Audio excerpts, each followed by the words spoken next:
हरे कृष्णा। आप सभी भक्तों का हार्दिक स्वागत है आज के भागवत श्रीमद् भागवतम की चर्चा में। तो हम लोग पहला स्कंद नौवां अध्याय श्लोक संख्या 27 पे चर्चा कर रहे थे। भीष्म पितामह के द्वारा युधिष्ठिर महाराज को विशेष रूप से दान धर्मान, राज धर्मान, मोक्ष धर्मान, विभाग सा, स्त्री धर्मान, भगवत धर्मान, समाज व्यास योग्यता, ये सारे धर्मों का वर्णन किया जा रहा है, जिसमें से हम दान धर्म, राज धर्म के ऊपर चर्चा कर चुके हैं। अब मोक्ष धर्म के ऊपर चर्चा करने वाले हैं श्रील प्रभुपाद जी के तात्पर्य से। As far as salvation is concerned, मोक्ष धर्म की बात है। So one has to conquer the principles of lust, anger, unlawful desires, avarice and bewilderment. तो जहां तक मोक्ष की बात है, मुक्ति की बात है, तो मुक्ति का अर्थ क्या होता है? मुक्ति का अर्थ होता है ये छह जो अनर्थ है इनसे मुक्त हो जाना। ये जो काम, क्रोध, लोभ, मोह, मद, मत्सर है, ये सबसे मुक्त हुए बिना व्यक्ति मोक्ष की कामना नहीं कर सकता है। और एक बात और हमको समझना चाहिए, हालांकि कई बार भक्त लोग ऐसा सोचते हैं कि मुक्ति तो हमारे लिए नहीं है, मोक्ष या मुक्ति हमारे लिए नहीं है, तो हमको मुक्ति या मोक्ष से क्या लेना देना। हाँ, तो ये ध्यान देने वाली बात है कि जो मुक्ति है वो हमारा परम लक्ष्य नहीं है। हाँ, ये समझिए।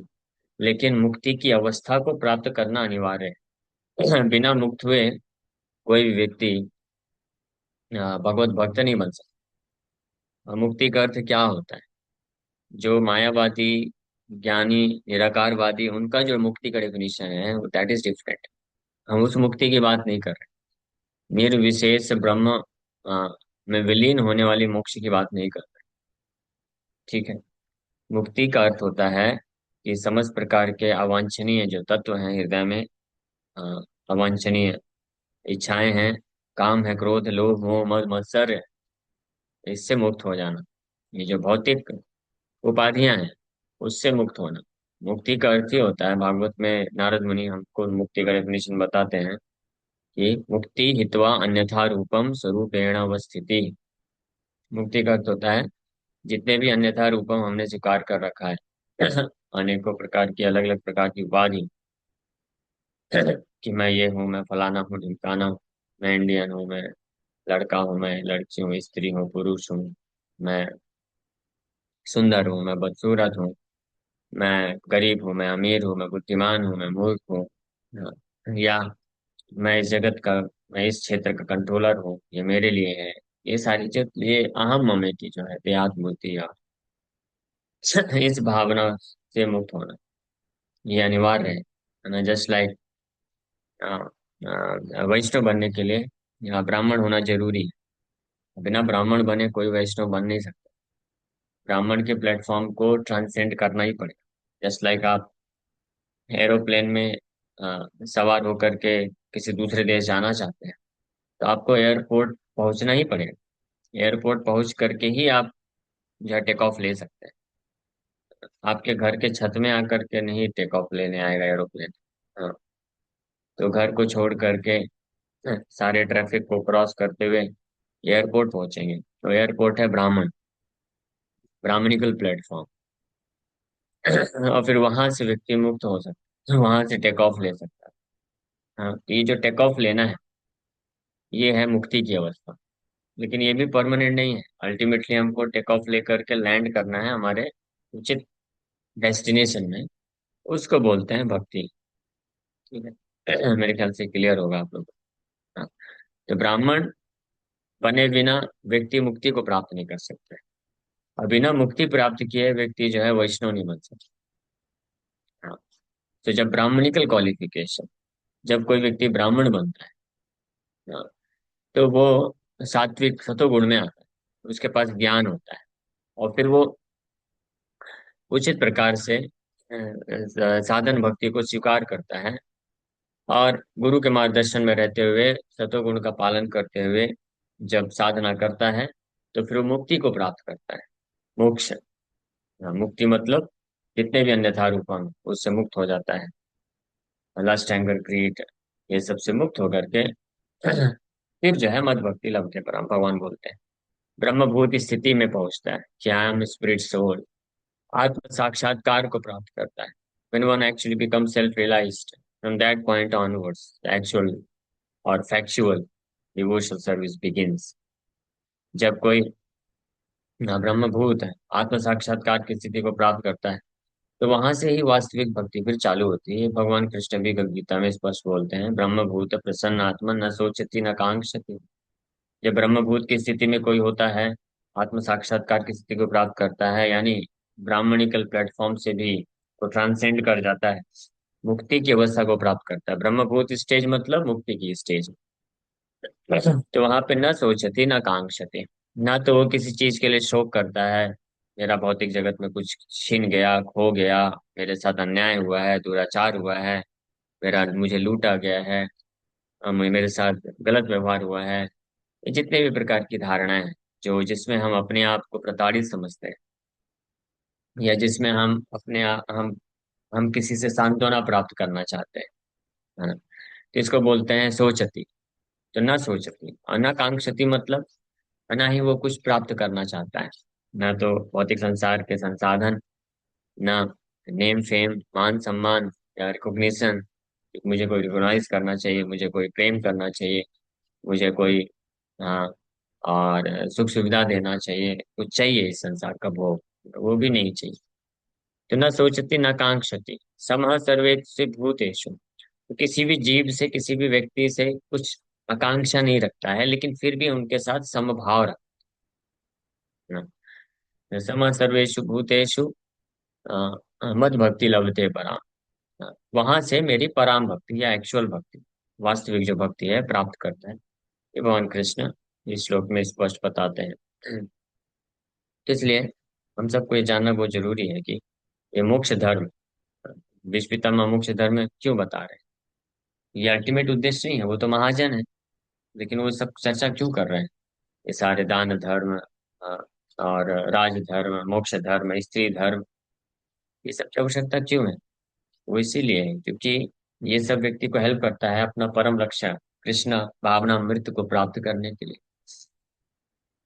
सो to get freedom from anger, हाँ, सबसे जो भयानक अनर्थ है, ये तीन सबसे भयानक अनर्थ माने जाते हैं। लस्ट, एंगर एंड ग्रीड, काम, क्रोध है, लोभ है। ये तीन ऐसे शत्रु हैं जीवात्मा के, जो उसको उसका निश्चित रूप में विनाश कर देते हैं, गारंटीड। अगर कोई इन तीन शत्रुओं के ऊपर विजय प्राप्त नहीं करता है, उसको दमन नहीं करता है, या दमन करने के लिए ट्रेन नहीं होता है, तो निश्चित रूप में ये मानना चाहिए कि वो आध्यात्मिक प्रगति नहीं कर सकता। ये भगवान कृष्ण गीता में स्पष्ट बताते हैं। इनफैक्ट भगवान कृष्ण तो ये बोलते हैं, आध्यात्मिक प्रगति तो भूल जाओ, forget about making spiritual advancement. व्यक्ति जो है उसका पतन हो जाता है, नरक में जाता है। हाँ, काम क्रोध तथा लोभस, हाँ, भगवान गीता में बोलते हैं, I show you the verse, ताकि हम इसके पीछे इसके लिए गंभीर हो जाए। हाँ, काम क्रोध तथा लोभ।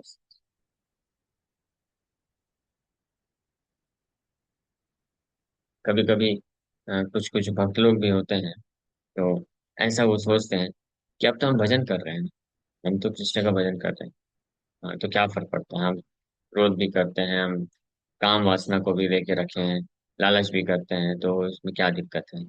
कृष्ण नाम जो है शास्त्रों में बताया गया है, कृष्ण नाम लेने से सब का सब सॉल्व हो जाता है ना। ऐसा कुछ लोग विचारधारा रखते हैं। आपने सुना है ऐसा कुछ लोग सोचते हैं या बोलते हैं, या आप में से ऐसा कोई विचारधारा रखा है, हाथ ऊपर करिए। या कहीं सुना हो कुछ वक्त लोग बोलते हैं कि बहुत ज्यादा रेस्ट्रिक्शन क्यों फॉलो करना। ये इतना बहुत बोलते हैं कि काम वासना को कंट्रोल करो, क्रोध पे नियंत्रण करो, लालच मत करो। ये सबसे क्या दिक्कत है, अगर हम ये सब है भी, तो हम तो भगवान के भक्त हैं, भजन कर रहे हैं। तो क्या दिक्कत है। अब भगवान का नाम का महिमा बताया गया कि तब भी उद्धार हो जाएगा। अजामिल देखो कितना कामी पुरुष था, उसका भी उद्धार हो गया है। तो इसलिए कभी भी इस प्रकार का कंफ्यूजन हो ना, तो मार्गदर्शन ले लेना चाहिए, वरिष्ठ भक्तों के पास जाकर के शास्त्रों को अच्छे से पढ़ के समझ लेना चाहिए।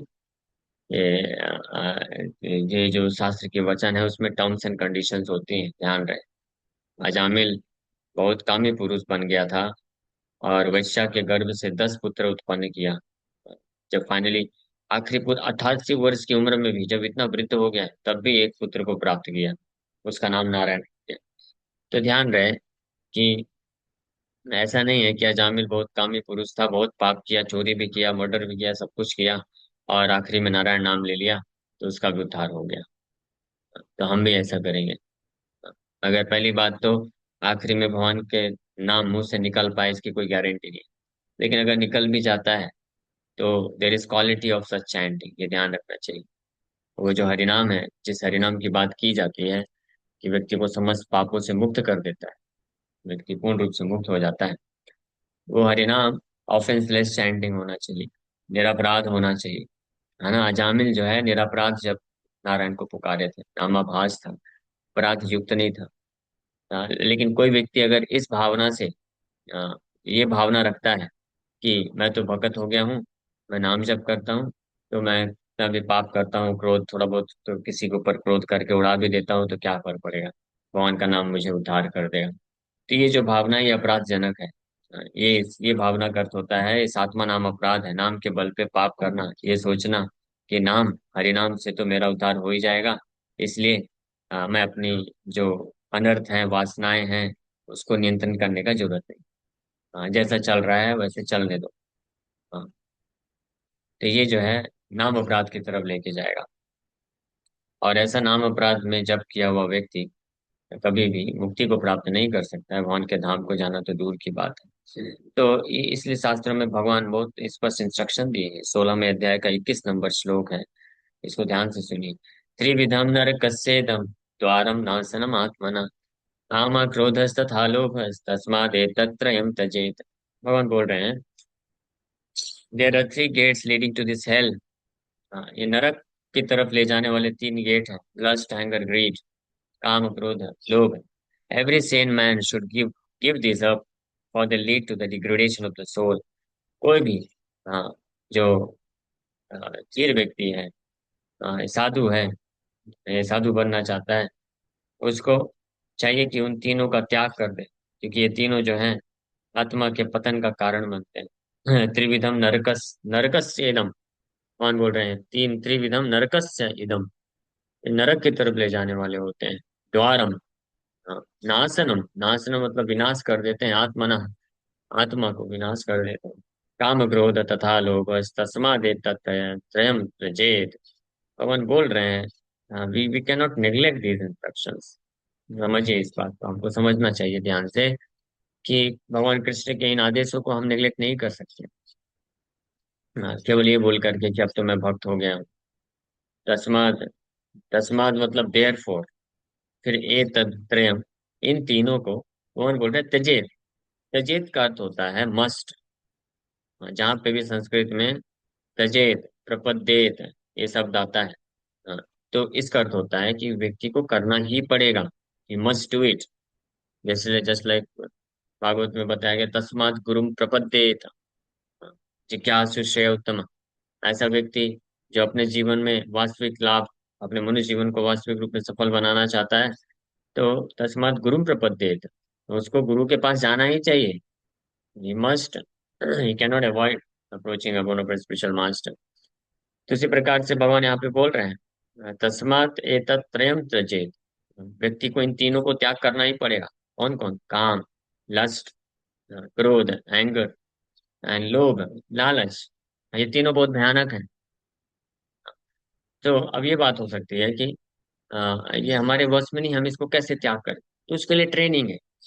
लेकिन अभी तक जो हम चर्चा करके बताना चाह रहे हैं वो ये बताना चाह रहे हैं कि हम इसको इग्नोर नहीं कर सकते। अगर कि आपके हृदय में बहुत ज्यादा लालच आ रहा है, लोभ आ रहा है कि मैं भी बहुत पैसा कमाऊं, बहुत पैसा कमाऊं, बहुत सारा मेरा नाम होना चाहिए, मेरा भी होना चाहिए, मेरे साथ के देखो कितना कितना बना लिया उन्होंने, हाँ, वो लोग बंगलो बना रहे हैं और मैं अपने 2 BHK 3 BHK फ्लैट में ही अटका हुआ हूँ, मैं भी कुछ करके दिखाऊंगा। ये क्या है, ये लालच है, लोभ है। हाँ, तो हम केवल ये नहीं बोल सकते हैं कि मैं बहुत बड़ा बंगलो बनाऊंगा और कृष्ण के लिए बनाऊंगा। ऐसा नहीं है, कृष्ण के लिए फिर आप है मंदिर बनाइए। जो कृष्ण के मंदिर बनाए जा रहे हैं उसमें डोनेशन दीजिए, मंदिर बनाइए, फिर उसको छोड़ दीजिए, डिटैच हो जाइए। हाँ, लेकिन अगर हम अपने लिए कर रहे हैं, सोच रहे हैं, तो वो लोभ की कैटेगरी में आएगा। तो ये केयरफुल रहना चाहिए। इसी तरह क्रोध है, हमारे जो एंगर है, क्रोध, क्रोध का अर्थ होता है फ्रस्ट्रेशन। फ्रस्ट्रेशन, जब कामनाएं कुछ होती हैं वो तृप्त नहीं हो पाती हैं, हाँ, तो उसके कारण फ्रस्ट्रेशन जनरेट होता है। तो काम और क्रोध एक्चुअली में इंटर रिलेटेड है। हाँ, तो काम, लस्ट मीन्स एक्सेसिव डिजायर्स। तो इनको व्यक्ति को किसी भी हाल में ओवरकम करना ही पड़ेगा। और ऐसा नहीं कि नहीं किया जा सकता है, ये किया जा सकता है, इसका उपाय है। और उसमें से कुछ उपाय जो है भीष्म पितामह इसमें बता रहे हैं, तो ध्यान से सुनते चाहिए कैसे किया जा सकता है। To get freedom from anger, one should learn how to forgive. ये हम लोग कल चर्चा कर रहे थे कि अगर कोई क्रोध के ऊपर विजय प्राप्त करना चाहता है, तो व्यक्ति को कला सीखनी चाहिए कि कैसे मैं अन्य लोगों के अपराधों को क्षमा कर दूं, भूल जाऊं, क्षमा कर दूं, भूल जाऊं। तो जो है क्रोध को हम ओवरकम कर पाएंगे। नहीं तो क्या होता है कि अन्य लोगों के जो अपराध होते हैं या जो दोष होते हैं हमारे प्रति, जो भी उन्होंने अत्याचार किया हो या अपमानजनक कुछ बोला हो या धोखा दिया हो, तो वो व्यक्ति जो है हृदय में सालों साल तक लेकर चलता है। ग्रजेस इतने स्ट्रांग होते हैं, भले ही बाहर से कुछ ना बोले, लेकिन अंदर वो बना के रखता है। और ये बहुत डेंजरस है। तो व्यक्ति को फॉरगिव कर देना चाहिए, माफ कर देना चाहिए। माफ करने, कैसे माफ किया जा सकता है ना? कारण हम लोग, आप लोग से भी पूछ करके कुछ चर्चा कर रहे थे इस बारे में कि कैसे माफ किया जा सकता है। लेकिन देखिए, माफ करने का सबसे सरल उपाय है, हाँ, वो ये है कि हमको जानना चाहिए कि हमारे जीवन में हमको जो भी दुख मिलता है, जो भी अपमान मिलता है, या जो भी हमारा सो कॉल्ड एक्सप्लॉइटेशन होता है, शोषण होता है, या जो भी हमको धोखा देता है, तो we should simply accept that this this was my destiny, this was what I was meant to get. हाँ, ये मेरा वो था, डेस्टिनी था, ये मुझे मिलना ही था, ये मेरे ही कर्म के कारण मुझे मिलना ही था। तो मैं जो भी अपने जीवन में अपमान, दुख या हानि प्राप्त करता हूँ, तो आई डिजर्व इट। ये समझिए, ये इसको हमको मानना चाहिए। आप में से कितने भक्त लोग ये स्वीकार करते हैं कि हमारे जीवन में जो भी दुख, अपमान, धोखा हमको मिलता है, तो वो उसका मैं अधिकारी हूँ। I deserve it to get it. मैं उसका अधिकारी हूँ, मुझे मिलना ही चाहिए, वो मेरा ही कोटे का है। तो कोई अन्य व्यक्ति जो है वो अपनी तरफ से नहीं दे रहा है। मान लीजिए किसी व्यक्ति का जो है 5 लाख रुपए का नुकसान हो गया कहीं पे, तो माध्यम कोई व्यक्ति बनता है, लेकिन वो 5 लाख रुपए का नुकसान होना मेरे कोटे का है। मेरे पूर्व जन्म के कर्म के अनुसार I was suppose to lose 5 lakh rupees. ये था, डिस्टाइंड था कि मुझे 5 लाख रुपए खोना है। तो इसलिए जब ऐसी हानि हो जाए, या कोई आकर के बहुत अपमानित कर दे, आपको बहुत बुरा भला बोल दे, आपका कोई गलती भी नहीं है, तब भी आकर के आपको एक के बाद एक के बाद एक के बाद बोलता जा रहा है, बोलता जा रहा है, तो समझने का कि ये आई डिजर्व इट, ये मुझे मेरा था, तो मिल गया।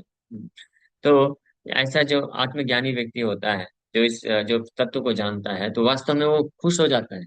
जब उसको जीवन में कुछ नुकसान होता है, हानि होती है, जब उसको अपमानित किया जाता है, जब उसको दुख मिलता है, जब उसको शोषण किया जाता है, जब उसको धोखा दिया जाता है, तो भले ही टेम्परेरी उस वक्त उसको थोड़ा दुख होता है, महसूस होता है, क्योंकि दुख है, दुख होता है, क्या है, दुख है, दुखी तो दिया जा रहा है, वो हमारा कोटे का है। लेकिन वो खुश हो जाता है कि मेरे जितने भी गलत पाप कर्म हैं वो सब साफ हो रहे हैं। अब मैं आसान और तीव्रता से भगवान की तरफ जा पाऊंगा। क्यों? क्योंकि भगवान गीता में बोलते हैं, ये शाम तो अंतगतम पापम जननाम पुण्य कर्मणाम, कि जब तक किसी व्यक्ति का पूरा पाप खत्म नहीं हुआ है, तब तक वो भगवान को अप्रोच नहीं कर सकता। हाँ, इन दैट सेंस, जो व्यक्ति है, जिस जिस घटना के कारण, जिस व्यक्ति के कारण हमारे जीवन में कुछ दुख आवे, हाँ, नुकसान हो जाए या दुख मिले या हानि हो जाए, अपमान मिले, तो वास्तव में वो हमारा हितैषी है। वो हमारे जो बैड कर्म है उसको साफ करने में हमको मदद कर रहा है। क्योंकि आप भला ये बताइए, हम आप में से कितने लोग अपना खुद का जो बुरा कर्म है उसको काट सकते हैं? कोई कर सकता है? अपने आप को, खुद कोई अपने आप को दुख में डाल पाएगा, कर पाएगा? नहीं कर सकता ना। हाँ, तो अन्य अन्य कोई व्यक्ति आकर के हमको मदद कर रहा है ना, तो we should take it in that way. उस तरीके से हमको लेना चाहिए कि उसने मेरा कर्म साफ कर दिया। हाँ, तो आप आसानी से माफ कर पाएंगे। फिर माफ करना तो क्या है, यू विल बिकम ग्रेटफुल। आप हाथ जोड़ करके बोलेंगे थैंक यू वेरी मच, भले उसके सामने मत बोले लेकिन हृदय में बोलेंगे।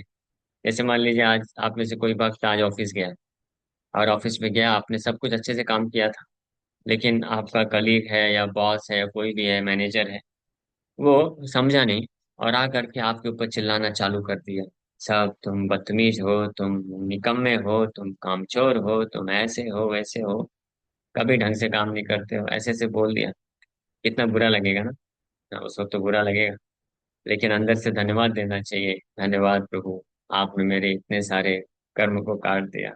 हाँ, आप लोग सोच रहे होंगे क्या प्रभु जी, बोलने में अच्छा लगता है लेकिन ऐसा होता नहीं है। तो सही बात है।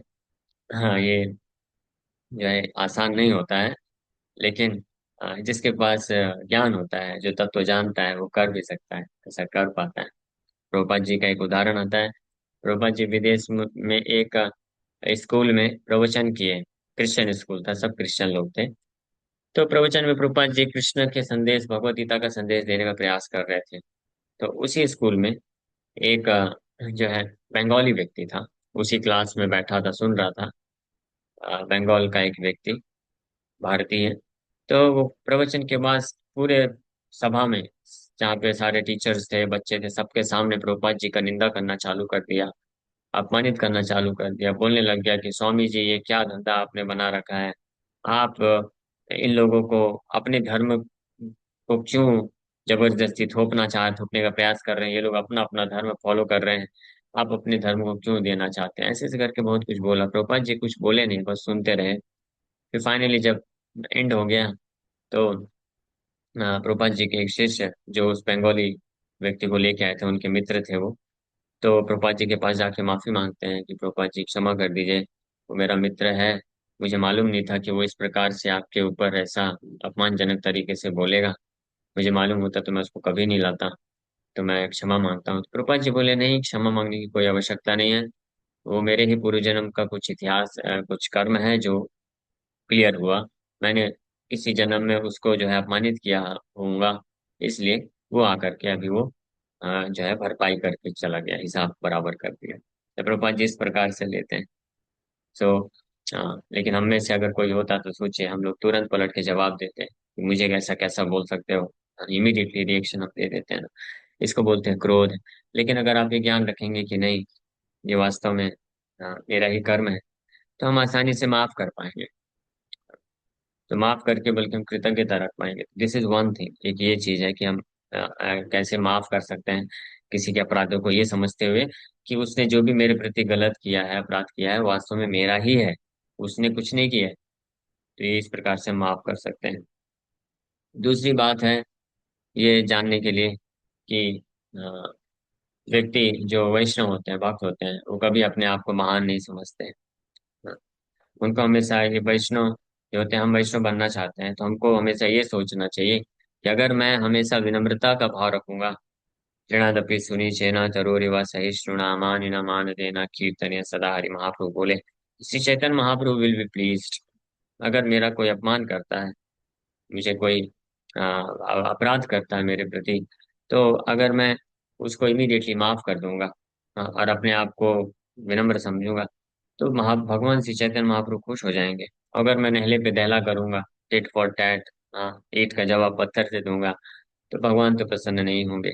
हमारे जीवन का, एक भक्त के जीवन का उद्देश्य क्या होता है, तो भगवान को प्रसन्न करना चाहता है।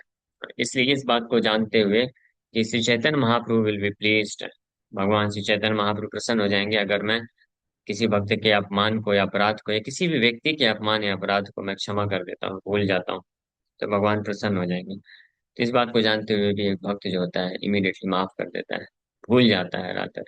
और त्रिनादपि सुनी सेना मतलब वो हमेशा जानता है, सोचता है, ये भाव मेंटेन करके रखता है कि I am the most fallen, I am unworthy of receiving anything weather good and bad from anyone in this world, कि मैं योग्य भी नहीं। हाँ, मुझे तो लात घूंसों से पिटाई करनी चाहिए, हमारे गुरु महाराज का एक प्रवचन है।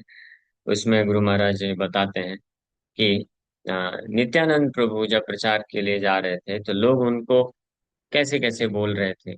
कुछ लोग उनको गाली गलौज करते थे, कुछ लोग जो है उनको खुफिया जासूस समझते थे, चोर समझते थे। और कुछ लोग उनको जो है सीधे बोल देते थे, अपशब्द बोलते थे, और जगाई मदाई ने तो मारने का प्रयास किया। तो जब नित्यानंद प्रभु जो परम भगवान है, उनको लोग इस प्रकार से व्यवहार कर सकते हैं, तो फिर गुरु महाराज आगे बोलते हैं कि हमको तो वास्तव में लात घूंसे मारना चाहिए। हम तो लात घूंसे खाने के योग्य हैं। हाँ, लेकिन फिर भी लोग जो है सम्मान के साथ हमको बस इतना ही बोलते हैं कि आप ऐसे हो, वैसे हो, फलाना हो, ढिमकाना हो। हाँ, जैसे आपने सुना होगा। ये सिद्धांत की बात कर रहे हैं। हाँ, ऐसा नहीं बोला जा रहा है कि आप जो है कुछ एक्शन मत लीजिए। अगर अगर कोई व्यक्ति छल करने का प्रयास कर रहा है, और अगर कोई व्यक्ति भगवान कृष्ण के सेवा में बाधा उत्पन्न करने का प्रयास कर रहा है, तो हमको फिर उसको बुद्धिमत्ता पूर्वक डील भी करना चाहिए। हाँ, तो हम, लेकिन बात ये हम करना चाह रहे हैं कि जब पर्सनली है, व्यक्तिगत रूप से हमारा कोई अपमान करता है, हाँ, तो उसको हमको जो है भूल जाना चाहिए, क्षमा कर देना चाहिए। ये बात की जा रही है। लेकिन अगर कोई भगवान कृष्ण के आंदोलन में या सेवा के कार्य में, हाँ, या किसी अन्य वैष्णव के प्रति या भगवान के प्रति अपमानजनक दृष्टिकोण रखता है, तो उसको सहन नहीं करना चाहिए। उसमें फिर उसको जो है ईंट का जवाब बॉम्ब से देना चाहिए। ऐसा भी कर सकता है, जैसे हनुमान जी, बजरंगबली, हाँ, जो जवाब दिए। लेकिन पर्सनली व्यक्ति को जो है नियंत्रण कर लेना चाहिए। तो जब कोई ये व्यक्ति ये विचार करेगा कि I am fit to be beaten by one and all, हर के द्वारा मैं अ, क्या बोलते हैं उसको, अच्छे से पिटाई खाने के लिए योग्य हूँ, ऐसा सोचेगा, तो भला कोई व्यक्ति आकर के कुछ अपशब्द बोल देगा तो उसको क्या फर्क पड़ेगा। वो सोचेगा अरे इससे तो ज्यादा मुझे मिलना चाहिए था, लेकिन इनके वैष्णव दयालु है, इन्होंने केवल जो है डांटा। उसको कभी क्रोध नहीं आएगा, एंगर को अपने आप ही नियंत्रित कर लेगा। So this is to get freedom from anger. Next item है to be free from unlawful desires. Desires, इच्छाएं जो है वो गलत नहीं है, लेकिन अनलॉफुल डिजायर्स मतलब ऐसी इच्छाएं जो शास्त्र, गुरु साधु शास्त्र जिसको सैंक्शन नहीं करते, अनुमति नहीं देते हैं, उनको अनलॉफुल डिजायर्स बोलते हैं। तो उससे अगर व्यक्ति मुक्त होना चाहता है तो व्यक्ति को प्लानिंग नहीं करना चाहिए। जैसा कि हम लोग कल चर्चा कर रहे थे, कि जितने भी अनलॉफुल डिजायर्स हैं, जिसको गुरु साधु शास्त्र समाज सैंक्शन नहीं करता, अनुमति नहीं देता है, उन इच्छाओं को पूरा करने के लिए आपको बहुत एलोबरेट प्लान बनाना पड़ेगा। अनेकों प्रकार से झूठ बोलना पड़ेगा, बहुत सारी चीजें छुपानी पड़ेंगी, और अनेकों योजनाएं बनानी पड़ेंगी, है ना। तो वो प्लानिंग करना बंद कर देना चाहिए। तो उन अनलॉफुल डिजायर से व्यक्ति मुक्त हो जाएगा। या कहने का तात्पर्य यह है कि हमारी जो अनलॉफुल डिजायर्स हैं, जो अवांछनीय इच्छाएं हैं, उनको पूर्ति करने में आलसी हो जाना चाहिए। ये कहने का मतलब है। ये सोचना चाहिए अरे कौन इतना करेगा। जैसे लाइक सपोज कोई यंग बॉय, कोई एक युवा लड़का है और वो युवा लड़की है, तो वो लोग सोचते हैं कि हम दोनों एक दूसरे से मिलें, बातचीत करें और घूमें फिरें, एंजॉय करें। हाँ? लेकिन ये अनलॉफुल डिजायर्स है। ये ये जो है अवांछनीय इच्छाएं हैं। इसको ना तो समाज स्वीकार करता है, भले आज का समाज तो खैर पशु के तुल्य हो गया है, डिग्रेड हो गया है, तो इसलिए आज के समाज में लोग इसको बोल स्वीकार कर लेते हैं। वो बात अलग है। बट गुरु साधु शास्त्र इसको स्वीकार नहीं करते हैं। तो अगर व्यक्ति इस प्रकार की अवांछनीय इच्छाओं को पूर्ति करना चाहेगा तो उसको क्या करना पड़ेगा? उसको महाराज मराठी में बोलते हैं बहुत सारा मगजमारी उठाना पड़ेगा। मैं अपने एक मैं कॉलेज में था तो एक मित्र को जानता हूँ।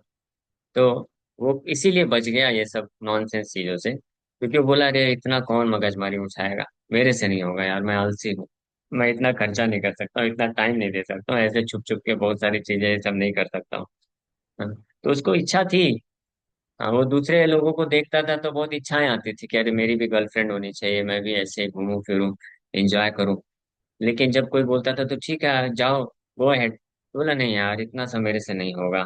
इतना पैसा भी नहीं मेरे पास और इतना मेरे को आता भी नहीं है कि मैं छुप छुप के ये सब कर सकूं। छोड़ो यार, बेटर टू गिव अप। हाँ। तो मैं जब ये पढ़ा कि to be free from unlawful desires one should not make plans, मुझे इमीडिएटली वो याद आया कि कैसे अवांछनीय इच्छाओं से अगर कोई मुक्त होना चाहता है तो उसको प्लान नहीं बनाना चाहिए। क्योंकि इन इच्छाओं को पूर्ति करने के लिए व्यक्ति को क्या करना पड़ेगा, बहुत सारी योजनाएं बनानी पड़ेगी, बहुत सारा झूठ बोलना पड़ेगा, छुप छुप के करना पड़ेगा। और ये कब तक करेगा व्यक्ति? हाँ, इसके लिए आलसी हो जाना चाहिए। तो इससे मुक्त हो सकता है। और फिर नेक्स्ट आइटम है, by spiritual culture one is able to conquer sleep. Unlawful desires में जैसे ये भी है, चोरी का है। हाँ, कोई व्यक्ति सोचता है कि मैं चोरी करूंगा, खूब पैसे प्राप्त करूंगा, तो उसको फल के रूप में तो बहुत सारा पैसा दिखता है। लेकिन उसको मालूम है कि वो चोरी करने के लिए, जैसे मान लीजिए कोई 5 करोड़ रुपए चोरी करना चाहता है, प्लान बना, तो उसको बहुत सारे प्लान बनाना पड़ेगा। कैसे कैसे छुप छुप के जाना है, जासूसी करना है, और फिर चीजों को झूठ बोलना है, कैसे लोगों को बस बहकावे में लेके रखना है। हाँ, इस प्रकार से बहुत मेहनत करना पड़ता है, इतना आसान नहीं है। हाँ, और उसमें बहुत सारा रिस्क भी रहता है कि अगर ये जितने भी प्लान योजनाएं हैं जो वो बनाए हैं कि ऐसे ऐसे करके मैं चोरी करूंगा, उन योजनाओं को पूर्ति करते वक्त अगर वो एक बार भी चूक गया, तब उसका तो अच्छे तरीके से धुलाई होने वाला है। पिटाई होगा अच्छे से, है ना। इसलिए कभी कभी ऐसा देखा गया है कि कुछ लोग, ये जो लफंगे जिनको बोलते हैं, लफंगे लोग होते हैं, तो वो लोग कुछ प्रयास करते हैं, है ना, कुछ चोरी करने का या कुछ गलत कार्य करने का, और कहीं बीच में पकड़े जाते हैं, पुलिस जब अच्छे से डंडा लगाती है तो बोलते हैं, अरे मैं तो कुछ खाया भी नहीं, मुझे क्यों मार रहे हो, इतना मेहनत किया, इतना सब कुछ किया, मुझे तो कुछ मिला भी नहीं। हाँ, ऐसा भी होता है, देखा गया है। तो बेचारा खुद जो है पश्चाताप करता है, रिग्रेट करता है, क्यों किया क्यों किया, इतना मेहनत भी कर लिया, इतना सब हो गया, और कुछ मिला भी नहीं, हाथ में भी नहीं आया, और पुलिस के डंडे भी खाने पड़ रहे हैं। लेकिन दुर्भाग्यवश ये जो वेग होता है, वेग इतना स्ट्रांग होता है कि व्यक्ति जानते हुए भी कि ये सब का चोरी करने के लिए या कुछ अवांछनीय इच्छाओं को पूर्ति करने के लिए इतना सब कुछ मेहनत करना पड़ेगा, इतना प्लान बनाना पड़ेगा, इतना झूठ बोलना पड़ेगा, छुपा छुपा के करना पड़ेगा, पकड़े गए तो अच्छे से पिटाई होगा, लेकिन ये वेग को नियंत्रित न कर पाने के कारण बार बार व्यक्ति उसमें फंस जाता है। तो वास्तव में ये क्या है, कहने का तात्पर्य ये है कि किसी भी प्रकार की जो अनलॉफुल डिजायर्स हैं, अवांछनीय इच्छाएं हैं, हाँ, वो हमको मात्र दुख देती है, ये ध्यान रखना चाहिए। उससे केवल आपको दुख मिल सकता है, क्योंकि उसमें बहुत मेहनत भी करना पड़ेगा, छुप छुप के करना पड़ेगा, ये सब करने कर करके, और फाइनली जब फाइनल रिजल्ट मिलेगा तो व्यक्ति को लगे, अरे कुछ मिला ही नहीं। हाँ, तो व्यक्ति, इसलिए बुद्धिमान व्यक्ति को क्या चाहिए कि उसको प्लान नहीं बनाना चाहिए, छोड़ देना चाहिए। नेक्स्ट आइटम है, by spiritual culture one is able to conquer sleep. निद्रा, निद्रा को व्यक्ति ओवरकम कर सकता है अगर वो आध्यात्मिक जो कल्चर है, हाँ, आध्यात्मिक ये एसोसिएशन के थ्रू, अगर कोई भक्तों के संग में रहता है तो उस संग में आने के प्रभाव से व्यक्ति जो है धीरे धीरे अनुशासित हो जाता है। ये जो स्पिरिचुअल कल्चर है व्यक्ति को डिसिप्लिन बनाता है, डिसिप्लिन। तो दूसरे शब्दों में हम ये भी बोल सकते हैं कि by discipline one can conquer sleep.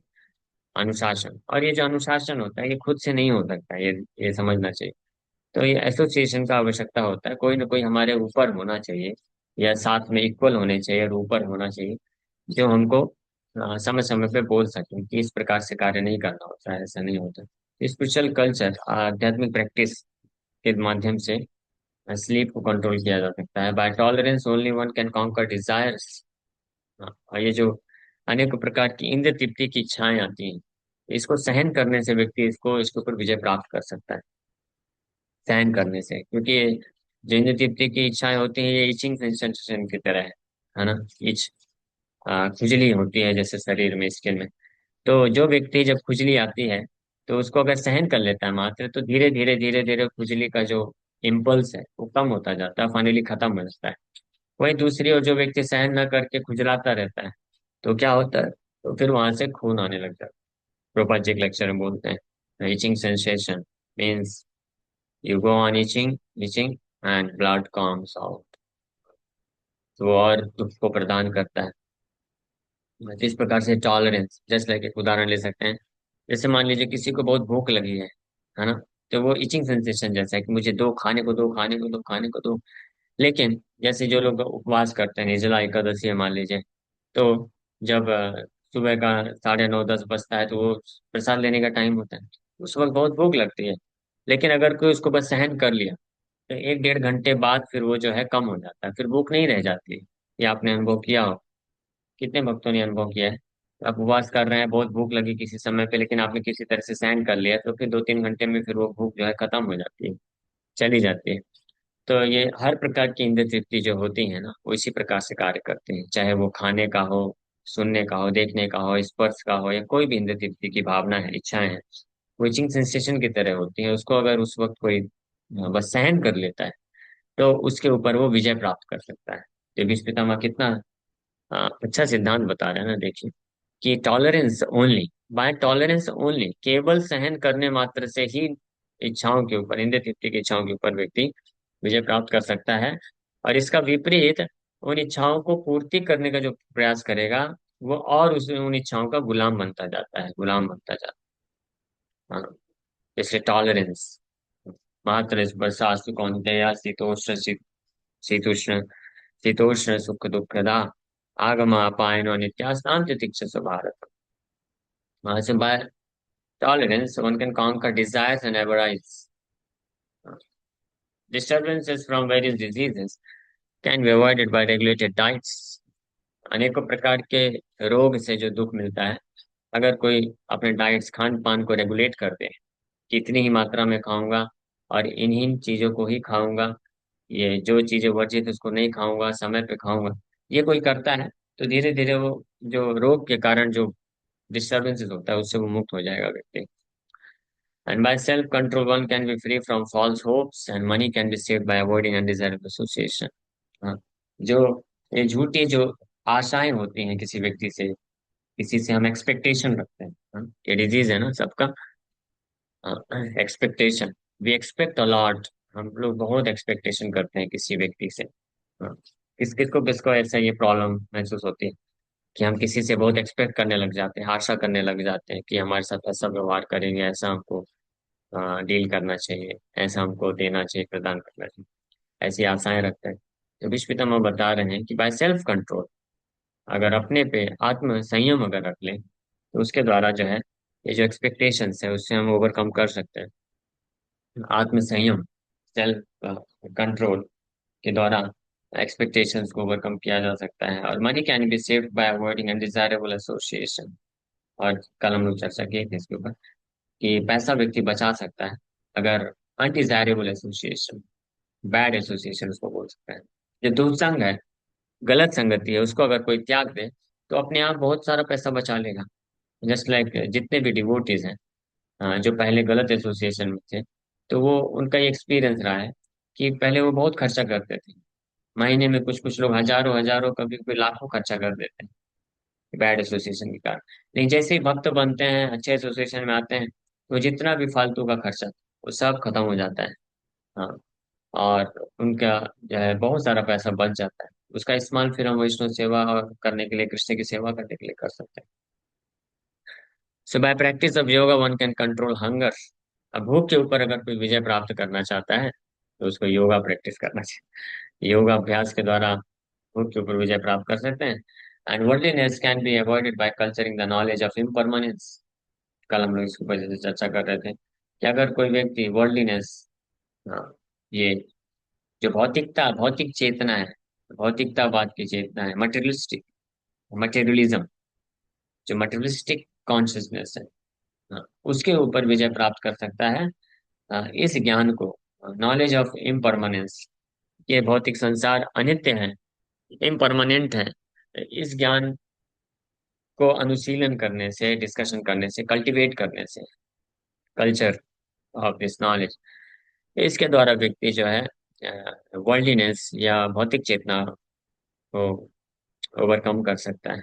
जब कोई ये जानेगा कि संसार में कुछ परमानेंट ही नहीं है, मेरे हृदय में तो बहुत सारी इच्छाएं आ रही है कि मैं बहुत कुछ साम्राज्य स्थापित कर लूं, हाँ, तो लेकिन जैसे ही उसको ये नॉलेज रहेगा, अरे क्या फायदा होगा, अब ये साम्राज्य बनाने के लिए जाऊंगा, 10 15 20 साल लगेगा, उसके बाद अगले 10 साल के बाद तो मृत्यु हो जाएगा, कोई भरोसा नहीं, और कभी भी हो सकता है, उसके बाद छोड़ना पड़ जाएगा, तो फायदा क्या है, better to give it up, ये आइडिया ही छोड़ दो, इम्परमानेंस का आइडिया। तो इस प्रकार से कि ये इम्परमानेंट है। तो उसके द्वारा ये वर्ldliness को व्यक्ति ओवरकम कर सकता है। Dizziness can be conquered by rising up. ये जो आलस से आता है, आप में से किसको किसको आलस से आता है? आलस की बीमारी से कौन कौन परेशान है? जिनको भी आलस आता है, तो उपाय है कि आलस्य से आप मुक्त हो सकते हैं जल्दी उठ करके, राइजिंग अप। जैसे बेड में कोई लेटा हुआ है, उसको आलस आ रहा है, उठ गया है, नींद पूरा हो गया है, शरीर भी स्वस्थ है, लेकिन आलस आ रहा है, तो जैसे ही उठ खड़ा होगा ना, तो ये आलस खत्म हो जाएगा। And false arguments can be conquered by factual ascertainment. और जितने भी गलत प्रकार के तर्क वितर्क हैं, उनको व्यक्ति ओवरकम कर सकता है, विजय प्राप्त कर सकता है तथ्य तत्वों को जानने पे। वैदिक शास्त्र है, गीता भागवत है, उसको अगर कोई जानता है, तो जितने भी फॉल्स आर्गुमेंट्स हैं उनके ऊपर विजय प्राप्त कर सकता है। And talkativeness can be avoided by gravity and silence. है ना, वाचाल बोलते हैं ना, वाचाल। कुछ लोग होते हैं बहुत बोलते हैं, बोलना चालू करते हैं तो बंद ही नहीं होते, जस्ट बोलते जाते हैं, बोलते जाते हैं, बोलते जाते हैं। तो उसको अवॉइड किया जा सकता है गंभीरता के द्वारा और मौन के द्वारा। है ना, आपने देखा होगा कि ज्यादातर लोग जो टॉकेटिव होते हैं, वाचाल होते हैं, जिनको बहुत ज्यादा बोलने की आदत होती है ना, तो वो उनका नेचर जो होता है ना, फ्रिवुलस होता है। फ्रिवुलस मतलब कि वो गंभीर नहीं होते हैं, वो बहुत मजाकिया होते हैं। उनको मजाक करने का बहुत आदत होता है, और वो कुछ भी बोलते हैं, तो इसलिए वो बोलते रहते हैं। लेकिन जो लोग गंभीर होते हैं ना, शांत या गंभीर होते हैं, धीर होते हैं, तो वो लोग ज्यादा नहीं बोलते हैं, जरूरत पड़ने पे ही बोलते हैं। तो ग्रेविटी एंड साइलेंस के द्वारा व्यक्ति टॉकेटिवनेस को ओवरकम कर सकता है। And by progress one can avoid fearfulness. और किसी के पास अगर शक्ति है, तो डर से मुक्त हो सकता है। And perfect knowledge can be obtained by self cultivation. वास्तविक ज्ञान सेल्फ कल्टीवेशन, आत्मा के ऊपर विश्लेषण करने पे व्यक्ति परफेक्ट ज्ञान प्राप्त कर सकता है। So one must be free from lust, avarice, anger, dreaming etcetera to actually attain the path of salvation. तो मोक्ष की अवस्था को प्राप्त करने के लिए चाहिए जो भी आज के प्रवचन में हम लोग चर्चा किए, इस सब से मुक्त होने की आवश्यकता है।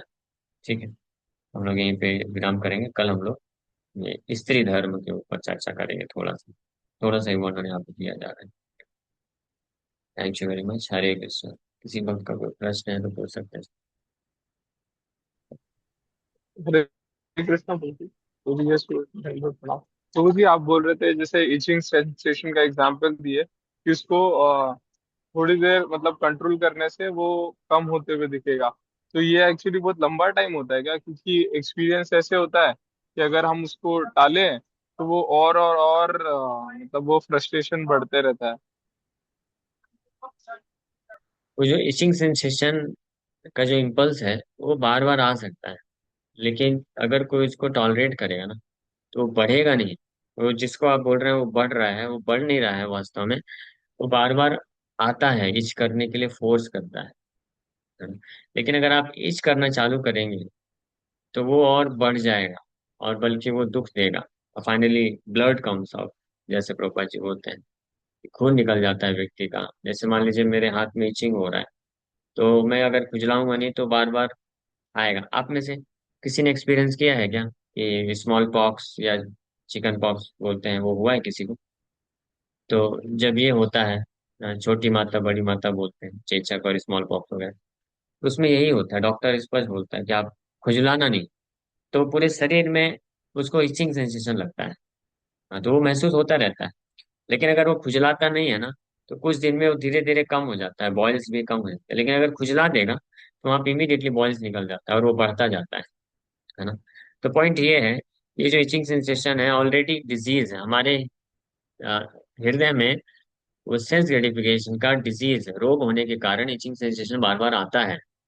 लेकिन अगर उसको हमने फुलफिल किया, तो वो क्या हो जाएगा, और बढ़ जाएगा। लेकिन फुलफिल नहीं किया, तो वो जो डिजीज है जितना उतना ही रहेगा, बार बार आएगा। तो हमारी जिम्मेदारी कि हम सहन करते रहें, और साइड बाय साइड हम वो प्रोसेस भी ले रहे हैं, जिससे वो जो डिजीज है वो खत्म हो जाए। जस्ट लाइक किसी को चिकन पॉक्स हो गया है, तो खुजली होगा उसको, तो उसको क्या करना है, खुजलाना नहीं है, टॉलरेट करना है, और साइड बाय साइड मेडिसिन ले ही रहा है वो।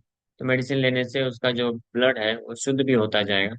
तो उसी प्रकार से हम साधना भक्ति करते हैं, हरिनाम जप करते हैं, श्रवण कीर्तन करते हैं, तो इससे जो है, ये जो डिजीज ऑफ इचिंग सेंसेशन है, सेंस ग्रेटिफिकेशन, इंद्रिय तृप्ति करने का जो इम्पल्स आता है, वेग आता है, वो खत्म होता जाता है धीरे धीरे। हाँ, और साथ साथ में सहन, तो केवल सहन करने में बस सोल्यूशन नहीं है, ये ध्यान रखिए। कोई व्यक्ति आर्टिफिशियल कब तक सहन करेगा, लेकिन जब तक सहन करता रहेगा तब तक वो जो है शांत रहेगा, वो दुख को प्राप्त नहीं करेगा, कहने का मतलब ये है। लेकिन जैसे ही सहन नहीं किया तो दुख को प्राप्त करेगा। लेकिन वो इचिंग सेंसेशन को अगर परमानेंटली हम खत्म करना चाहते हैं, तो वो साधना भक्ति के द्वारा हृदय को शुद्ध करने से ही हो सकता है। ठीक है, क्लियर है।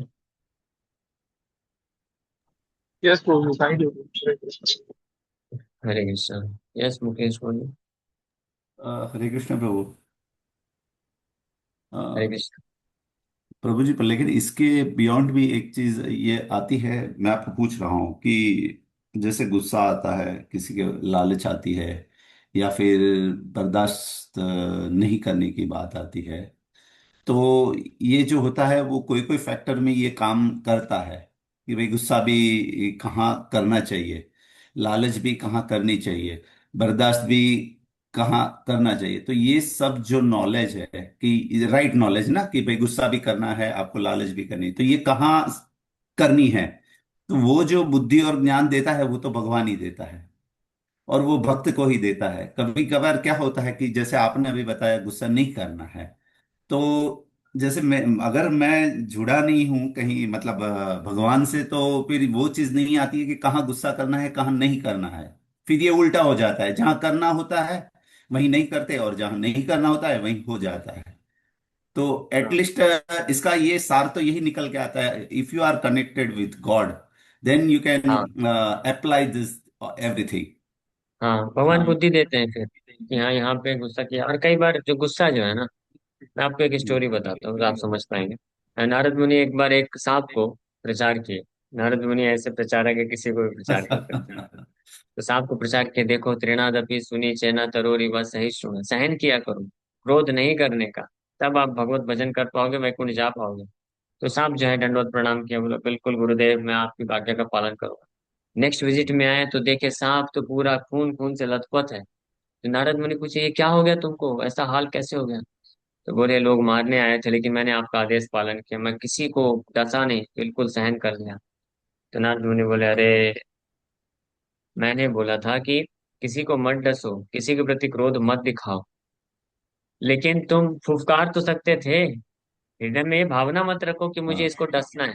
लेकिन अगर तुमको कोई मारने के लिए आए तो तुमको फन उठा करके फुफकारना चाहिए था, मतलब उसको डराना चाहिए था, ताकि वो हम्म। आपको जो है कष्ट दुख ना पहुंचाए। तो उसी प्रकार से जो हम भौतिक जगत में जब हम डील करते हैं, तो हमको बुद्धिमान बुद्धि का इस्तेमाल करके करना चाहिए कि जो व्यक्ति हमारा लाभ उठाना चाहता है, धोखा देना चाहता है, तो हम बाहरी रूप से उसको जो है फन दिखाएं, अटैक ना करें, उसका कुछ बुरा ना करें, लेकिन उसको क्रोध करके थोड़ा सा डांट करके उसको डरा सकते हैं कि आप ऐसा सकता, ताकि वो ये ना समझे कि हम जो है भक्त हो गए तो हम बेवकूफ हैं, मूर्ख हैं, और ये तो भगत हो गए हैं, ये तो अब डर गए हैं, या ये कुछ करेंगे नहीं, साधु हो गए हैं, चलो इनका लाभ उठा लेते। कृष्ण भक्त मतलब ऐसा नहीं, कृष्ण भक्त बड़ा चतुर, वो जानता है कब किसी परिस्थिति में विशेष रूप से हमारे अपने क्रोध को पूर्ण रूप से हमको जो है कंट्रोल कर लेना चाहिए जब हम वैष्णव के साथ डील करते हैं। हाँ, वैष्णवों के बीच में हमको मेमना रहना चाहिए, और जब हम बाहर जाते हैं तो शेर की तरह रहना चाहिए, कोई गलत फायदा ना उठाने पाए, हमको ध्यान रखना चाहिए। हाँ, तो प्रभु वही हुआ ना कि सारा सार तो वही कि ये जो सेंसिस आते हैं तब हम आपा खो बैठते हैं। तो अगर वी आर कनेक्टेड उन शक्ति के साथ जुड़े हुए होते हैं, तो हम अपने बुद्धि से मतलब उसका ये कर सकते हैं, यस। इस्तेमाल कर हाँ, सकते हैं। वो करना चाहिए। और इसके लिए प्रभु, ये बुद्धि के लिए सबको भागवतम पढ़ना चाहिए, सुनना चाहिए। हाँ, उससे आती है। यस। ओके। हरे कृष्णा। ओके प्रभु, और हरे कोई कृष्ण। प्रश्न है किसी का? हरे कृष्ण, तो ये पे हम लोग विराम करते हैं। Thank you very much. Hare Krishna.